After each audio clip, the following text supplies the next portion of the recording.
Então, ladies and gentlemen, a Biologia Pictures Television orgulhosamente apresentam ecologia. Vamos lá, turma, vamos falar sobre ecologia. Então, a primeira pergunta que surge, né? O que é ecologia? O que é ecologia? Olha, eco vem de oikos, que significa casa. Logia vem de logos, que significa estudo ou tratado. Então, ecologia, ao pé da letra, significa estudo da casa. Mas, turma, qual é a casa dos seres vivos? Qual é a casa deles?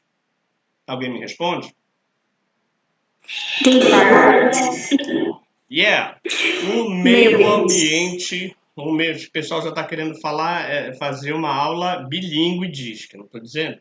Olha só, eco vem de casa, que significa meio ambiente. E logia vem de logos, que é estudo. Então, ecologia é o estudo do ambiente. Gente, mas o meio ambiente, ele existe só, né? O que tem dentro desse meio ambiente? Nós temos os seres vivos, tá? Então, a ecologia é a parte da biologia que estuda o meio ambiente, os seres vivos e a interação entre eles. Então, na ecologia, gente, o raciocínio principal é que a gente estuda tudo junto e misturado. Tá? Então, em ecologia, está tudo junto e misturado. Ou seja, você não estuda em ecologia o meio ambiente separado, os seres vivos separados. Você estuda tudo junto, a interação entre eles. Porque na natureza, turma, está tudo interligado. E uma coisa, um ser vivo depende do outro para a sobrevivência. E nós dependemos também do meio ambiente para isso. Tá certo? Então, ecologia é a parte da biologia que vai estudar o meio ambiente, tá? Os seres vivos e a interação entre eles. Tá? Então, o que eu quero deixar claro na cabeça de vocês é essa interação, é essa interligação, tá? É essa interligação entre eles. Ok? Deu para entender até aqui, turma? Ficou claro? Sim. Tá? Sim. Tudo claro como as águas do rio Amazonas? Tá? Não pode ser, né? Não pode ser, né? Como as águas do rio Amazonas, não pode estar tudo claro, é complicado isso aí. Vamos lá. Então, na ecologia nós vamos estudar a interação dos seres vivos entre si. Os seres vivos na natureza vão ter uma inter-relação. E a interação, viu, turma? E a interação dos seres vivos entre si, nós vamos chamar de alelobiose, tá? Então, o que é? Então, o que é alelobiose? É a interação dos seres vivos entre si. Alelobiose é a interação dos seres vivos entre si. Nós vamos ter vários tipos de relações entre seres vivos, tá? Algumas dessas relações vão ser harmônicas, tá? Onde pelo menos um ser vivo vai se beneficiar, e vão ter relações também desarmônicas, onde pelo menos um, infelizmente, será prejudicado. Um exemplo, por exemplo, de uma relação harmônica, maravilhosa, linda, é a relação entre irmãos. É uma relação linda, pacífica, né? Uma relação linda, da relação de irmãos. Não é verdade, gente? Então a gente tem uma relação maravilhosa de paz dentro de casa, né? Olha só. Então as relações dos seres vivos entre si, alelobiose. Mas a ecologia também vai estudar as relações dos seres vivos com o seu meio ambiente. E isso aí nós vamos chamar de ecobiose. Então, a ecologia estuda o meio ambiente, os seres vivos e a interação entre eles. Quando é a relação dos seres vivos entre si, a gente chama de alelobiose. E as relações dos seres vivos com o seu meio ambiente, nós chamamos de ecobiose. Segundo ano, até aqui, até agora. Tudo entendido? Alguém quer me perguntar alguma coisa sobre isso? Tudo certo, professor. Tudo ok? Everybody understand? Todo mundo entendeu? Sim! Olha só, a outra pensa que eu sou surdo, entendeu? Veja lá. Então pensa aí. Vamos lá. Vamos falar alguns conceitos básicos sobre ecologia importantes para o nosso entendimento, tá? Indivíduo. O que é um indivíduo para a ecologia, tá? O indivíduo, turma, é a menor unidade ecológica, tá? O indivíduo é a menor unidade ecológica. E ela é representada por cada uma das espécies de seres vivos existentes na face da Terra, tá? Então, o indivíduo, para a ecologia, uma planta é um indivíduo, um fungo é um indivíduo, uma bactéria é um indivíduo, tá? Um animal, uma ave, uma onça, nós seres humanos, tá? Somos, para a ecologia, indivíduos. Então, a menor unidade ecológica é o indivíduo, tá? Gente, eu estiver explicando, se alguém tiver alguma dúvida, pode perguntar ao longo da aula, tá bom? Que a gente para e explica, tá bom? Menor unidade biológica? Menor unidade ecológica. Ah, sim. A menor unidade ecológica é o indivíduo, certo? Vamos lá.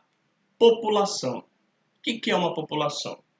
É um conjunto de vários indivíduos da mesma espécie. Então, se eu tenho vários indivíduos, tá, da mesma espécie, eu tenho uma população. Ok? Eu tenho uma população. Tá bom? Vamos lá, gente.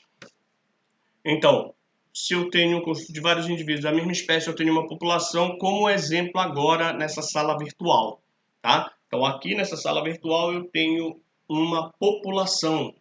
Eu tenho um conjunto de vários indivíduos da mesma espécie, tá? Ou pelo menos é o que a gente espera, tá bom? Vamos lá. Comunidade ou biocenose. O que é isso? É um conjunto de vários indivíduos de espécies diferentes, tá? Então, na comunidade ou biocenose tem vários indivíduos de espécies diferentes, enquanto na população são indivíduos da mesma espécie.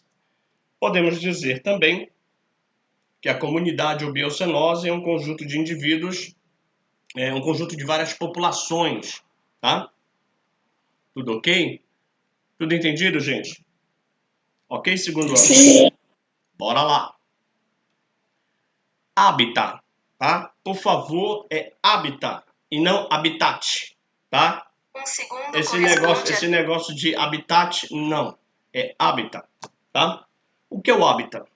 É o local preferencial, tá? É o local preferencial onde o indivíduo, né? Onde a espécie, ela nasce, ela cresce, ela se desenvolve, ela busca seu alimento, ela cuida dos filhotes, ela defende seu território. Então, o hábitat é aquele local preferencial para o nascimento, crescimento e desenvolvimento de uma determinada espécie, tá? É por isso que, por exemplo, nós nunca iríamos encontrar na Amazônia um camelo. Não dá para encontrar na Amazônia um camelo, tá? Não dá para encontrar na Amazônia um camelo. Porque a Amazônia não é o hábitat, tá? A Amazônia não é o hábitat do camelo. Então, cada ser vivo tem o seu hábitat próprio, tá? O hábitat, geralmente, a gente compara ele com o endereço da espécie. O que é nicho ecológico? Atenção, nicho ecológico e não lixo ecológico, tá? Eu nem sei se existe esse termo lixo ecológico. Na realidade, é nicho. Então, o que é nicho ecológico? É o conjunto de atividades desenvolvidas pelo ser no hábitat, tá? Então, quando o ser vivo se reproduz, quando o ser vivo cuida da sua prole, quando ele busca alimento, tá? Quando ele se defende contra predadores, quando ele sai para caçar, para obter alimento, todo esse conjunto de atividades nós chamamos de nicho ecológico. E o nicho ecológico geralmente é comparado com a profissão, tá? Com a profissão. Por exemplo, o lugar onde você mora, tá? O lugar onde você mora, o teu endereço é o teu hábitat, tá? O teu endereço é o teu hábitat. E lá dentro da tua casa, tá? Tu come, dorme, aí depois você come de novo, dorme, acorda, lava uma louça, varre uma casa, tá? Lava uma roupa. Então, essas atividades que você faz dentro de casa é o teu nicho ecológico. Segundo ano, até aqui, até agora, tudo entendido? Algum Nicho ecológico, um conjunto de atividades desenvolvidas desempenhadas por uma espécie? no seu hábitat, tá bom? Ok, obrigada. Não se preocupem também, não se preocupem também em estar copiando tudo, tá? Porque esta aula está sendo gravada. Essa aula está sendo gravada e eu vou, tá, repassar para vocês essa gravação. Ok? Gente, alguma dúvida até aqui? Eu vou passar também. Oi, Nenhum. pode falar. Não, tem não. Sem dúvidas. Tá. E eu vou repassar também para vocês a apostila, vou repassar os slides. Vocês sabem como a gente trabalha, né? Então fiquem tranquilos. Ecossistema. O que é ecossistema? Tá? Alguém tem uma ideia? Alguém quer falar alguma coisa sobre o que acha que é um ecossistema? Hein, gente? Ninguém é obrigado. Ninguém é obrigado a acertar, viu? A gente está aqui para aprender. Então, ecossistema é uma determinada área, né, um determinado lugar, um determinado ambiente, uma área do planeta que tem características próprias. Para ser ecossistema, gente, para ser considerado um ecossistema, ele tem que ter fatores bióticos, tá? Gente, turma, bio significa o quê? Tá? Vida. Bio significa vida. Biologia, a melhor disciplina do mundo, tá certo? A melhor disciplina do mundo, biologia. Então, fatores bióticos. Bio é vida, tá? E para ser ecossistema tem que também ter fatores abióticos. Segundo ano a gente já estudou junto. Abiótico. A em biologia é prefixo de quê? Ausência. A é prefixo de ausência. Então, abiótico, ausência de vida. Os fatores bióticos de um ecossistema são os seres vivos. Então, para ser um ecossistema, tem que ter fatores bióticos. Égua. Quem são esses fatores bióticos? São os seres vivos. Se eu não tiver seres vivos no lugar, poxa vida, eu não tenho ecossistema. Por exemplo, eu poderia dizer que a Lua é um exemplo de ecossistema? Não, porque até hoje não se teve comprovação de vida na Lua. Então, até agora não. Então, na Lua eu não posso chamar de ecossistema, porque não tem seres vivos, tá? E tem que ter também fatores abióticos. Quais são esses fatores abióticos? Os fatores que não têm vida. Fatores abióticos que não têm vida. A luz, tá? A gente sabe que existem ecossistemas muito bem iluminados, como um deserto. Por outro lado, ecossistemas com pouca luz, como uma caverna, tá? Temperatura. A gente sabe que existem ecossistemas extremamente frios, tá? Como nos polos, tá? Ecossistemas extremamente frios. Mas tem outros lugares, como eu acabei de dizer, no deserto, onde as temperaturas são altíssimas, tá? Pressão. Quando eu falo em pressão, eu estou falando principalmente da pressão hidráulica, da pressão da água. Quanto mais fundo, quanto mais profundo a gente vai chegando, maior é a pressão. Tá? Diga-se de passagem, nós não sobreviveríamos se nós mergulhássemos a grandes profundidades, certo? Salinidade. A gente sabe que existem ambientes de água doce, como o igarapé geladinho, assim, com aquelas águas cristalinas, o igarapé maravilhoso no interior do Pará, oh meu Deus, tá? E tem também ambientes de água salgada, praias de água salgada, como Salinas, a Juruteua, uma praiazinha, hein, meu amigo, minha amiga? Tá? Por enquanto só dá pra gente fazer, na realidade, encher a caixa d'água no final, no fundo do quintal e tomar banho lá dentro mesmo, tá? Umidade, né? Umidade relativa do ar. Tem lugares que tem a umidade relativa muito alta, como aqui. A Amazônia possui uma umidade relativa do ar em cerca de 80%, tá? E lugares que a umidade é menor, como no deserto. Então, pH, que é chamado de potencial hidrogeniônico. Isso é uma medida de acidez. Na química, é o pH sobre acidez, tá? Onde de 0 a 7, né? De 0 a perto de 7 é ácido, né? 7 é neutro e acima é básico, né? Acima de 7 é básico. Então, esses fatores abióticos, luz, temperatura, pressão, umidade, eles vão variando nos ecossistemas.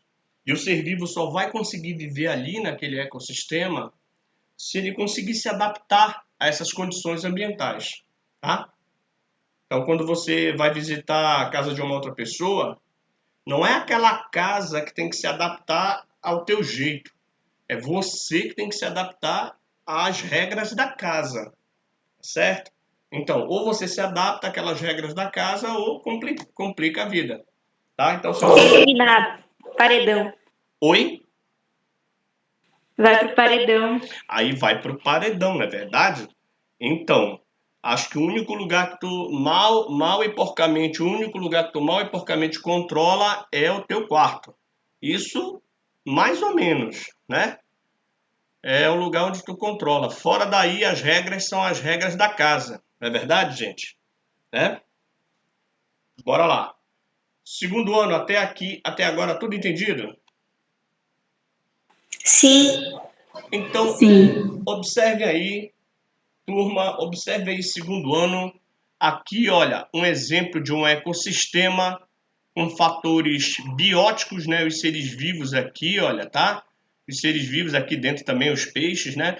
Os fatores bióticos e os fatores abióticos. Então, aqui, os fatores abióticos também podem ser chamados de biótopo. O biótopo são os fatores abióticos, tá?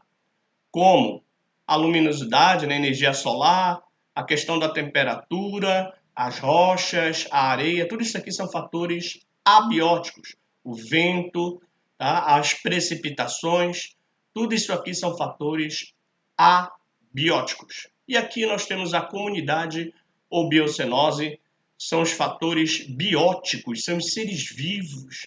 E a gente sabe, turma, que esses seres vivos, eles vivem em cadeia. Nós chamamos de cadeia alimentar, tá?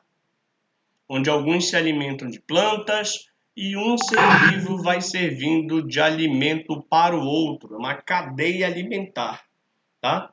Então isso aí mantém o ecossistema em equilíbrio, tá? Bora lá. Ecótone ou ecótono? O que é isso? O que é ecótone ou ecótono? É uma área de transição, turma, entre dois ecossistemas. Então, eu tenho um ecossistema 1 aqui, ó.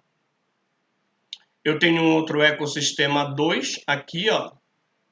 E entre o ecossistema 1 e o 2, eu tenho aqui, ó, uma área de transição entre dois ecossistemas que eu vou chamar de ecótono ou ecótone.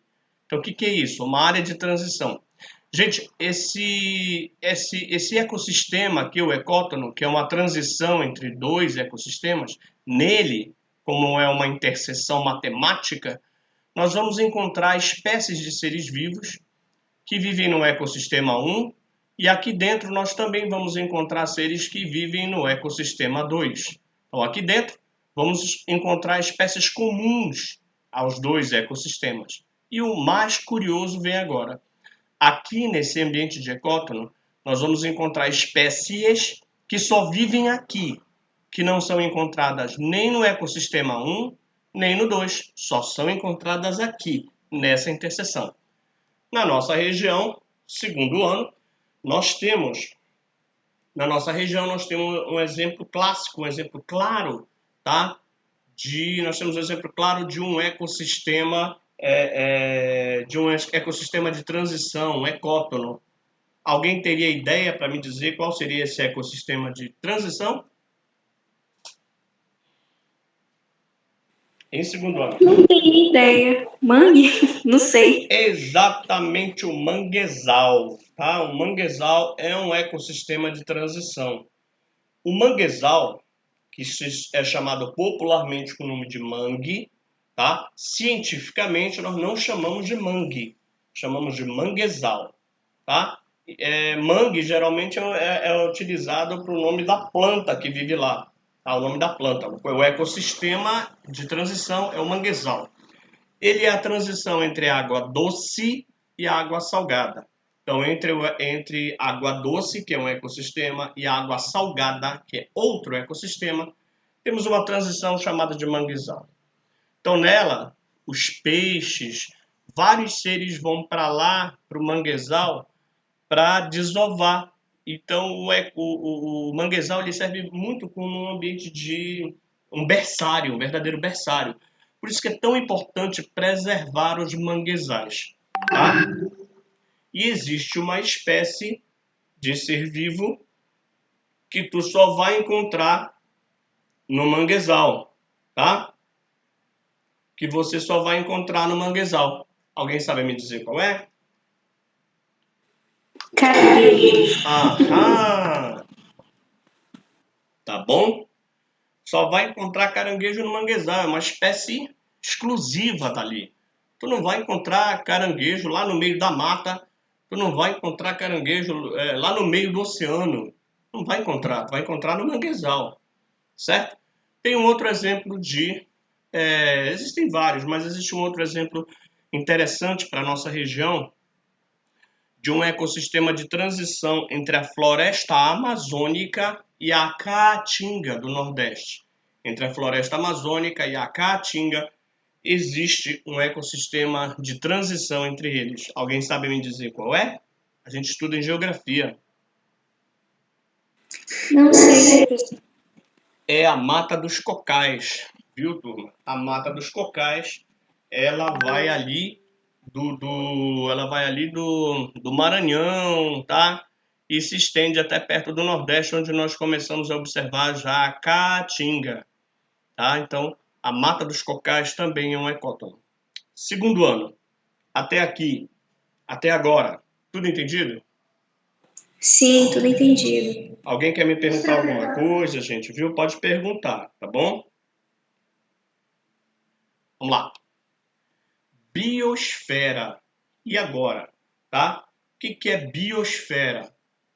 A biosfera, bios é vida. Esfera lembra bola, né? Uma grande bola, uma grande esfera. Então, a biosfera é a região do planeta onde nós podemos encontrar vida, tá? Então, a biosfera é a região do planeta onde pode se encontrar vida.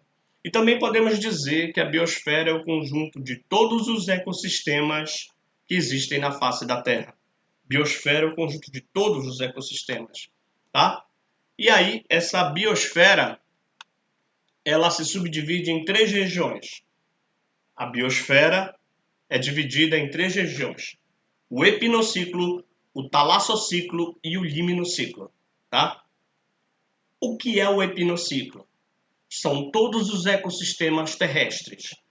Quando vocês lembrarem, olha, floresta amazônica, Pantanal, Cerrado, tá? Os deserto do Saara, as savanas africanas. Quando vocês lembrarem de todos esses ecossistemas terrestres existentes na face da Terra, o conjunto deles nós chamamos de epinociclo. Tá? Epi, em biologia, significa sobre, em cima. Epi significa sobre, em cima. Tá? O que é o talassociclo? É o conjunto de todos os ecossistemas de água salgada. Então, todos os ecossistemas de água salgada, os oceanos, Oceano Atlântico, Oceano Índico, Oceano Pacífico, os mares, né, o Mar Morto, o Mar Egeu, o Mar Cáspio. Então, todos esses ecossistemas de água salgada, em conjunto, a face da Terra, formam os ecossistemas marinhos, é o talassociclo.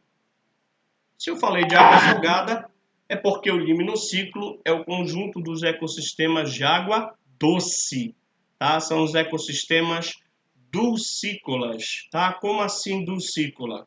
tá? São ecossistemas de água doce, tá?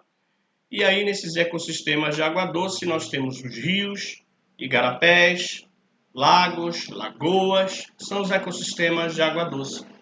E também aqueles ecossistemas que ficam em cavernas, né?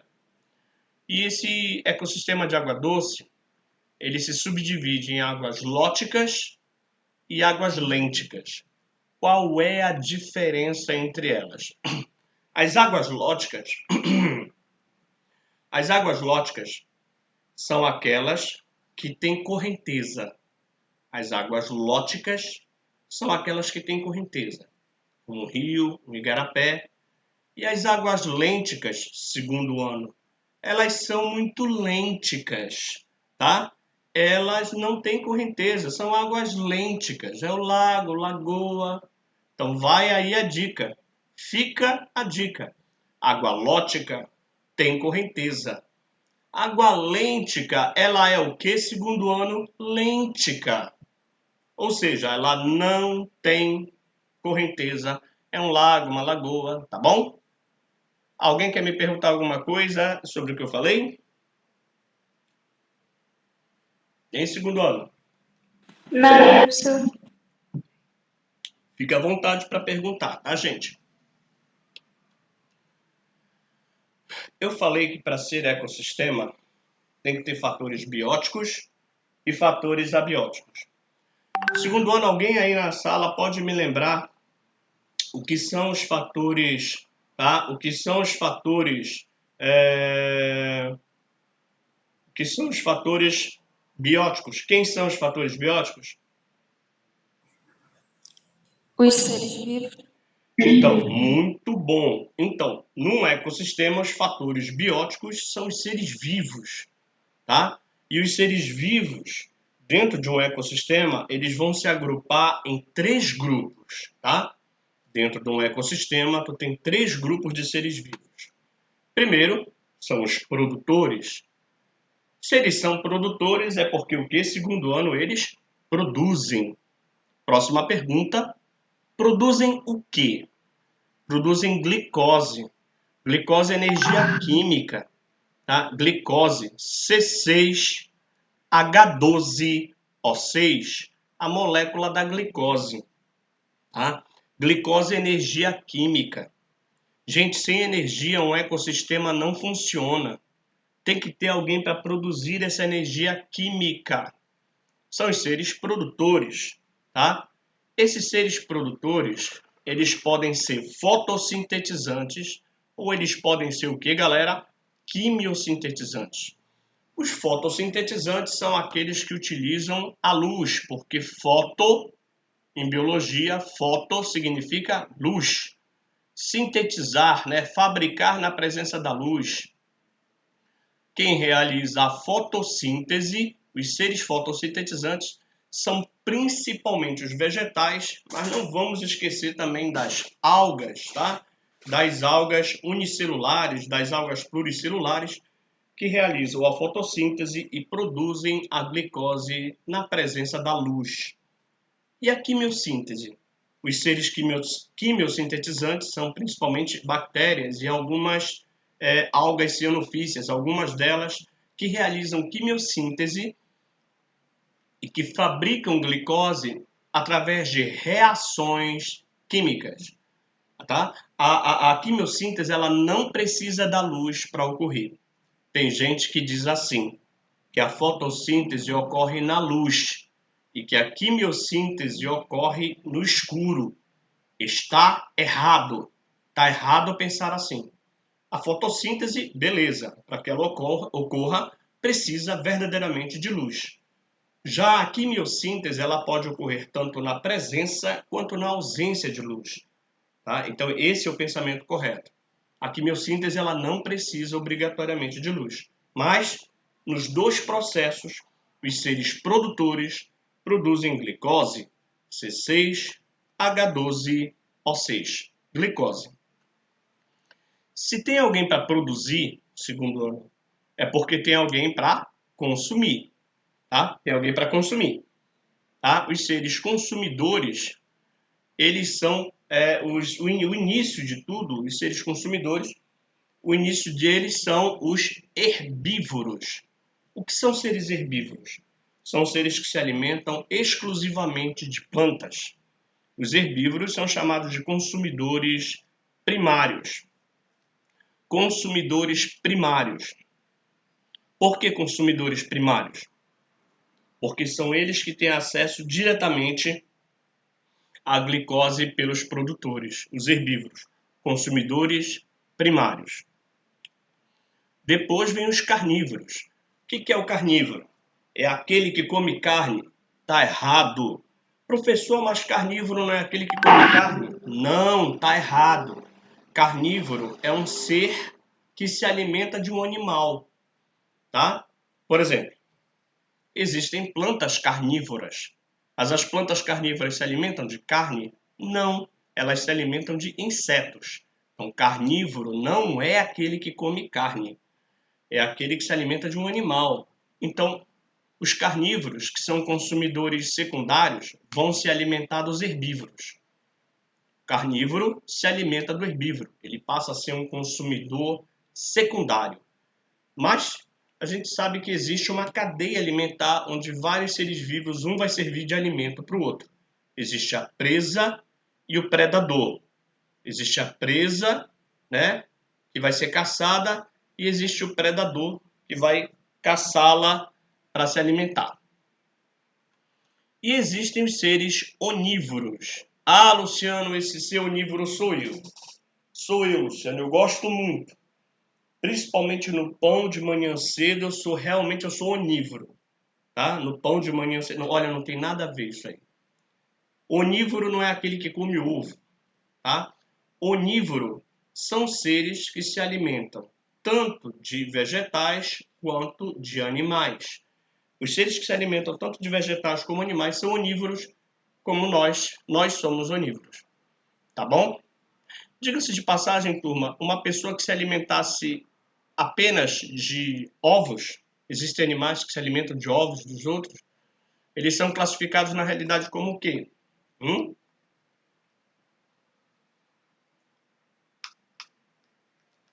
que vocês acham, segundo Pode repetir a pergunta? Um ser que se alimente só de ovos de uma outra espécie, se alimenta dos ovos de outra espécie, ele é classificado na realidade como o quê? Onívoro. Não, gente, eu acabei de explicar Carnívoro. isso. Ele é um carnívoro. Ele é um carnívoro, gente. Acabei de explicar isso. Vamos lá. Então, tem os produtores, tem os consumidores e vem aí os decompositores. Como o próprio nome diz, os decompositores vão fazer o que, galera? A decomposição. Porque uma certeza que nós temos na vida é que um dia todos nós iremos morrer. E os seres decompositores, fungos e bactérias entram em ação, decompõem o corpo dos seres vivos, transformam o corpo dos seres vivos em água e sais minerais, tá? Então os decompositores entram em ação, decompõem o corpo dos seres vivos, tá? Transformam isso em água e sais minerais, tá certo? E essa água e sais minerais são o quê? São a seiva bruta, que vai estar no solo. Essa seiva bruta vai ser aproveitada lá em cima pelos produtores para a realização da fotossíntese, produção de glicose, que vão servir de alimento para os consumidores, herbívoro, carnívoro, onívoro, que no final das contas todo mundo vai morrer e se transformar em água e sais minerais pelo decompositor, que vai ser reaproveitado de novo pelo fotossintetizante e vai começar tudo de novo. Então, tudo está interligado, segundo ano. Tudo está maravilhosamente, incrivelmente interligado, certo? Na natureza, nada se perde, nada se cria, tudo se transforma, tá bom? Alguma pergunta sobre o que eu acabei de explicar, segundo ano? Não. Interessante que parece que eu estou dando aula só para uma pessoa. Enfim. Tá, vamos lá. Então aqui aquilo que eu estava explicando. Olha, os seres produtores, tá? Aqui nós temos seres fotossintetizantes, as algas, plantas aquáticas, que vão realizar a fotossíntese, certo? E produzir glicose. Aqui nós temos microalgas, tá? Essas microalgas vão realizar a fotossíntese também e elas fazem parte do que nós chamamos de fitoplâncton. Fitoplâncton, tá? São microalgas que vão aí realizar a fotossíntese. Daqui a pouco essas microalgas vão servir de alimento para a larva de um inseto. Essas algas também vão servir de alimento, tá? Para um peixe herbívoro, que também vai se alimentar dessa planta aqui, ó, tá? Essas microalgas também vão servir de alimento para o zooplâncton. São microcrustáceos, tá, gente? Zoo é animal. Então, são microcrustáceos que vão se alimentar dessas microalgas. O caramujo também aqui, olha, vai se alimentar dessa planta. Esses que se alimentam aqui diretamente dos produtores são chamados de consumidores primários, tá? Aqui eles, ó, a larva do inseto, o peixe herbívoro, o zooplâncton, o caramujo são consumidores primários. Mas daqui a pouco, a larva do inseto vai servir de alimento para um sapo, para uma rã. Vai servir de alimento para a rã. E a rã vai servir de alimento para uma ave. Daqui a pouco, o peixe herbívoro vai servir de alimento para um peixe carnívoro. O zooplâncton também vai servir de alimento aqui para o peixe. Daqui a pouco, um cágado, tá? um réptil, esse peixe vai servir de alimento para ele também. Então, olha que já está se traçando aqui não apenas uma cadeia alimentar, mas uma teia alimentar. Os seres que se alimentam dos consumidores primários são consumidores o quê? Secundários. Está aqui a galera secundária. E essa galera todinha aqui, olha, o sapo vai servir de alimento para a ave, o peixe herbívoro, o peixe carnívoro, toda essa galera vai servir de alimento para essa ave aqui que está só espreitando eles. São os consumidores terciários. Luciano, só existe até o consumidor terciário? Não, turma. Tá? Existe o quaternário, quintenário e por aí vai. Tá? Então, observem. Isso aqui não é uma cadeia alimentar, é uma teia. E observem que todas as setas estão convergindo para cá, para baixo, para os seres decompositores. Porque no final das contas, todo mundo aqui vai morrer. E essa galera aqui todinha que vai morrer vai ser decomposta por fungos e bactérias. Segundo ano, alguém quer me perguntar sobre essa sequência aqui? Alguma dúvida? Nem, professor. Pode fazer. Não, professor.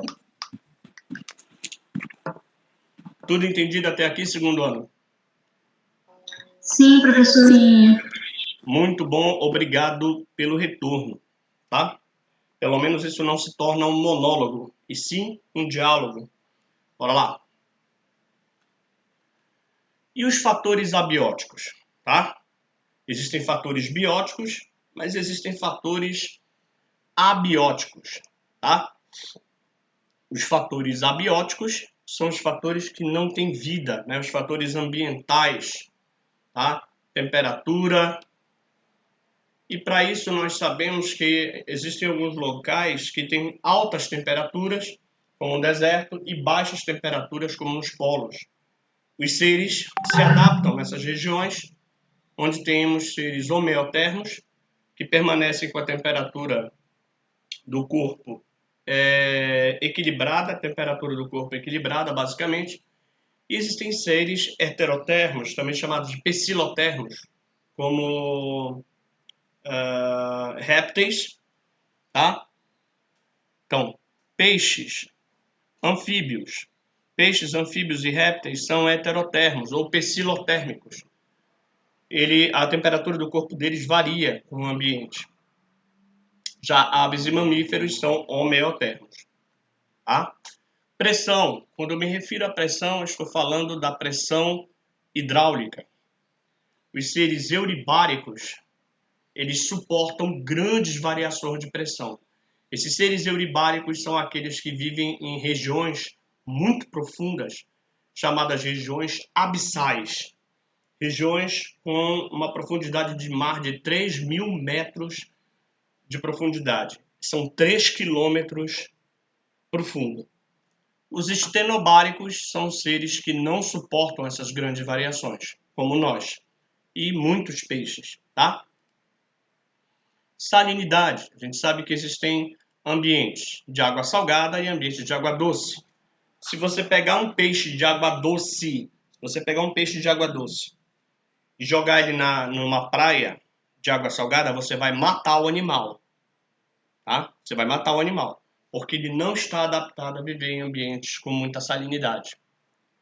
Os seres eurialinos suportam grandes variações de salinidade. O exemplo clássico disso aqui é o salmão. O salmão ele vive em água salgada, mas durante a sua reprodução, eles migram para os rios, eles nadam contra a correnteza para poder se reproduzir. Tá? Os estenoalinos são a maioria dos seres aquáticos que não suportam grandes variações de salinidade.